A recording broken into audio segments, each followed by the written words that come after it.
Les gars, victoire du Paris Saint-Germain 1-0 contre Gérone pour ce premier match pour le PSG au Parc des Princes. Le premier d'une série de 4 matchs à domicile. Victoire 1-0. Le PSG ne se rassure, mais alors absolument pas. Je vous l'ai dit. On m'avait dit pourtant que le PSG allait mieux jouer sans Mbappé.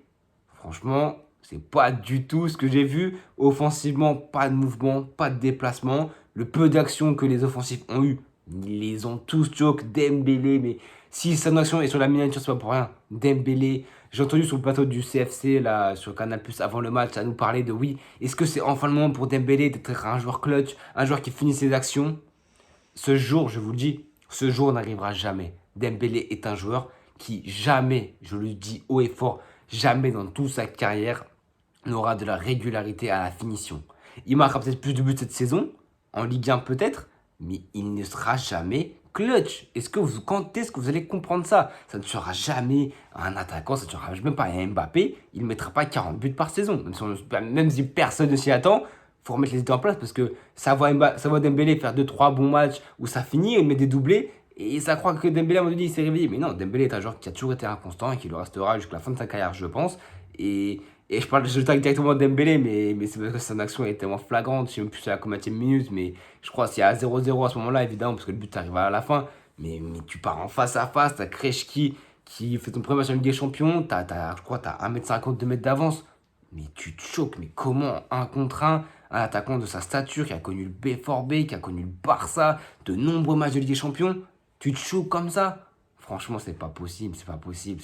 Je me suis dit, mais c'est pas possible. Le PSG, on vous a dit que la Ligue des Champions, ce n'est pas la Ligue 1. Le PSG, j'ai l'impression que chaque année, ils font la même erreur.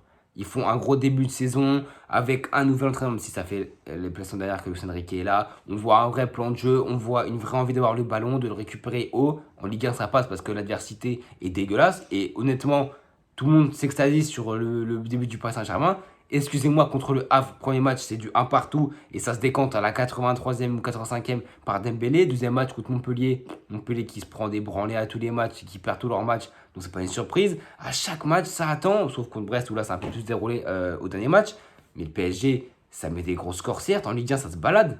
Ça peut mettre en place des choses, récupérer vite le ballon, avoir la main mise sur le jeu, ok. Mais à un moment donné, c'est pas possible. Tu ne peux pas avoir autant de suffisance en Ligue 1 et en Ligue des Champions. Essayer d'avoir. En plus, Gérone, premier match de leur histoire en Ligue des Champions. Le club a été créé en 1930, il me semble. Ce n'est pas possible qu'un club comme ça, comme Gérone, qui certes, elle n'est pas à démériter, mais surtout, Gérone a regardé dans le PSG, a regardé le PSG droit dans les yeux, a eu de réelles phases de possession, mais pendant 2 minutes, le PSG dans son jardin, en face de la Tour Eiffel, n'a pas eu le ballon. Ils étaient mais démunis. Le pressing était à contre. Voilà, le pressing qui marche en Ligue 1, où voilà, c'est tous d'un coup, les joueurs en face, en face du PSG, ils n'ont pas l'habitude d'un gros pressing, d'être autant surmenés. Évidemment qu'ils choquent, évidemment qu'ils prennent peur et qu'ils bégayent et qu'ils ils n'arrivent même pas à faire une passe. Mais là, en face, c'est Gérone, géré par Mitchell, un club du City Group. T'as le frérot de Pep Guardiola qui est directeur sportif de cette équipe. T'inquiète pas que le City Group, certes pour 3 ça a foiré, mais pour Gérone, ça n'a pas foiré. Ils ont monté il y a 2 ans, ils sont déjà en Ligue des Champions, terminé deuxième la saison dernière il me semble. Et là, tu vois qu'à la relance, ils ont perdu Tsigankov, ils ont perdu Savio, ils ont perdu Alex Garcia, ils ont perdu Dovbyk, ils ont perdu Savio, ils ont perdu du monde. Mais ça ne change pas que en défense, au milieu et en attaque, surtout dans les lignes, c'est structuré. En fait, les joueurs savent ce qu'ils doivent faire, ils savent comment relancer. Alors évidemment, c'est pas parfait, parce que si c'est parfait, Giroud ne perd pas ce soir. Mais offensivement, Stuani, bon, il est là parce que l'entraîneur Michel lui avait promis qu'il allait être titulaire des champions s'ils arrivent. Parce que Stuani, c'est un enfant du club, le mec était là en Liga 2, bref. C'est un ancien, tu vois, c'est un expérimenté, 37 ans, donc ok. Mais Tsigankov, Brian Hill, il a fait un très très bon match. Honnêtement, Hakimi, je l'ai sous mes yeux. La note flash score, c'est 7,8 pour Hakimi, meilleur joueur du PSG. Mais excusez-moi, mais Hakimi a été nul à chier. Alors, nul à chier, et c'est un mot trop fort. Évidemment que c'est pas le bon terme. Mais défensivement, mais Brian Hill, il l'a mis sur le cul. Hakimi, il s'est fait pilonner tout le match. Il a porté plus offensivement que défensivement. Alors que ce qu'on attend d'un défenseur comme Hakimi. Donc je comprends pas, des fois il était en neuf.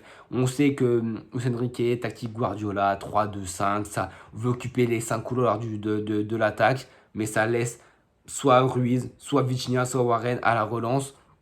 Et les poteaux à deux, ils peuvent pas gérer toute la pression. Et parce qu'en face, Gérone, ça joue bien au ballon, ça ressort propre et ça fait le pressing et c'est en bloc, mais solide. C'était un rock ce soir. Gérone, c'était mais magnifique. Franchement, c'était. Et moi, les équipes comme ça, c'est très très beau à voir. On a vu hier la première Ligue des Champions, 28 buts. Bon, le Bayern qui a beaucoup aidé, mais voilà, un gros volume de jeu et de buts. Là, généralement, aujourd'hui, dans cette deuxième journée, il y en a eu un peu moins. Là, les PSG gagnent 1-0. Bologne, ça fait 0-0. 5-1 pour Celtic, 0-0 Manchester City Inter. Bon, il y a beaucoup de 0-0 et de petits scores. Mais moi, voir une équipe comme Gérone qui défend aussi bien et qui, à la relance, ne panique pas, c'est propre, pressing du PSG, un peu à contre-courant, des joueurs qui, voilà, j'ai dit tout à l'heure, les joueurs qui, à un moment donné, baissent un petit peu le rythme en Ligue 1 parce qu'ils savent qu'en face, ça va bégayer. Et bien, contre une équipe comme Gérone qui a l'habitude de relancer, qui a l'habitude des gros matchs de Liga, et ben, ils ont pas bégayé. C'était le PSG qui a bégayé, qui pendant de très gros moments n'a pas eu la possession du ballon, n'arrivait pas à créer du jeu. Et franchement, c'était assez inquiétant et assez effarant de voir un PSG aussi démuni, j'ai envie de dire. Première pour Safonov, qui a été assez correct. Première aussi pour Ulan Pacho en Ligue des Champions. Ça a été assez solide défensivement. Marquinhos Pacho, ça a été solide. Mais Gérone n'a pas eu beaucoup d'occasions. Et c'est ça qui aurait manqué et qui manque.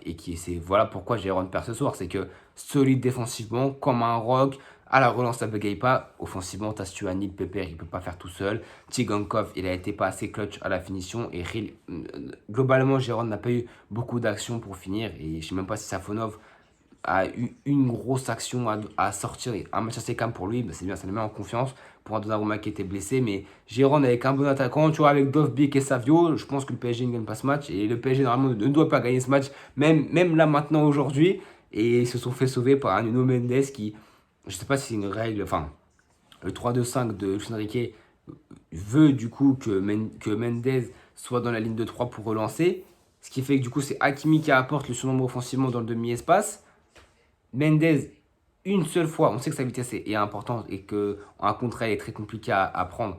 Mais Nuno Mendes, un contre 1, le seul 1 contre 1, la seule fois où il va provoquer, c'est à la 90e minute.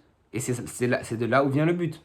Nuno Mendes qui apporte offensivement, qui crée une différence, qui prend de vitesse son défenseur, c'est Martinez, et qui centre, c'est dévié peut-être par Lopez ou par Martin, je sais pas c'est dévié par qui, et Gazzaniga qui plombe son équipe et qui se chie dessus, qui ferme pas ses jambes, qui a pas installé le grillage et qui du coup vient tuer son équipe. Parce que là, Gérone, faire un 0-0 contre le PSG à l'extérieur pour ton premier match de ton histoire en Ligue des Champions, franchement, c'est inespéré, mais pas immérité. Parce que franchement, le Gérone a regardé droit dans les yeux un PSG qui maintenant je pense ça va les réveiller parce que le PSG en Ligue 1 on le sait, on attend toujours la Ligue des Champions pour savoir comment le PSG va réagir et va vraiment jouer contre une grosse adversité.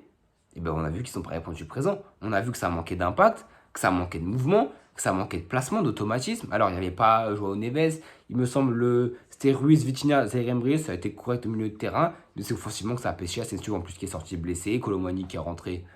Honnêtement, est-ce que je dois parler de ce joueur? Ce joueur n'est pas mauvais, hein, je le dis, mais au PSG, il faut vite qu'il quitte ce club. 90 millions d'euros, c'est complètement n'importe quoi. Sur ses épaules, ça ne tient pas. Il n'a pas les épaules pour le PSG, je pense. Et le PSG a fait une erreur de l'acheter aussi cher parce qu'il ne valait pas ce prix-là déjà. Tu fais pas, parce que tu fais une bonne saison à Francfort, que tu dois peu. Franchement, je n'arrive pas à comprendre. Mais bon, ils sont tellement blindés d'oseille que les Qataris, que franchement, ils posent des mines à tout va. Mais ouais, Colomani, c'est pas un mauvais joueur intrinsèquement. On le voit en équipe de France, hein, dès qu'il a un peu de confiance, il est bon. Mais là, tu vois, tu le fais rentrer, tu le prends en confiance. Il a quasiment pas eu d'occasion, il n'est pas bon. Barcola, pareil, sur le côté, il n'a pas été bon. Il a eu une action au début et il essaie de provoquer de temps en temps. Mais Barcola n'a pas été bon, c'est normal. Hein, tu peux pas, hein. Il a fait un énorme début de saison, un trou d'air contre Brest, là contre Gérone. Qu'est-ce que tu veux, il sera meilleur après. Dembélé, bon, pareil, toujours. Hein, la provocation, c'était un petit peu mieux que Barcola, mais bon, la finition, c'est toujours aussi frustrant.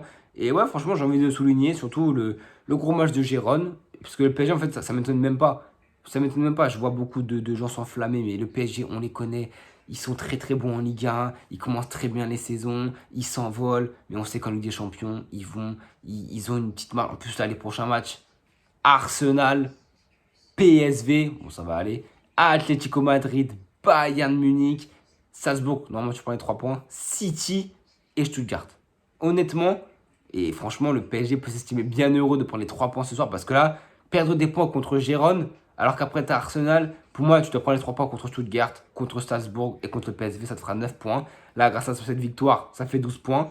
Contre Arsenal, le PSG ne gagnera pas. Contre Atlético Madrid, le PSG ne gagnera pas. Contre le Bayern, le PSG ne gagnera pas. Et contre City, le PSG ne gagnera pas. Donc pour moi, déjà, 3 points contre Gérone, il faut. Voilà, c'est 12 points avec le PSV, Stuttgart et Strasbourg. Et 12 points, déjà, tu es top 24, c'est sûr. Les estimations estimeraient 18-17 points pour être top 8. Donc ouais, il faut une victoire contre Arsenal, contre Madrid, contre le Bayern, peut-être 2 victoires contre ces 4 cadors et peut-être un petit nul pour gratter. Le top 8 va être compliqué parce que ce qu'on a vu ce soir dans le jeu, c'était vraiment pas fameux. On a vu beaucoup d'incompréhension.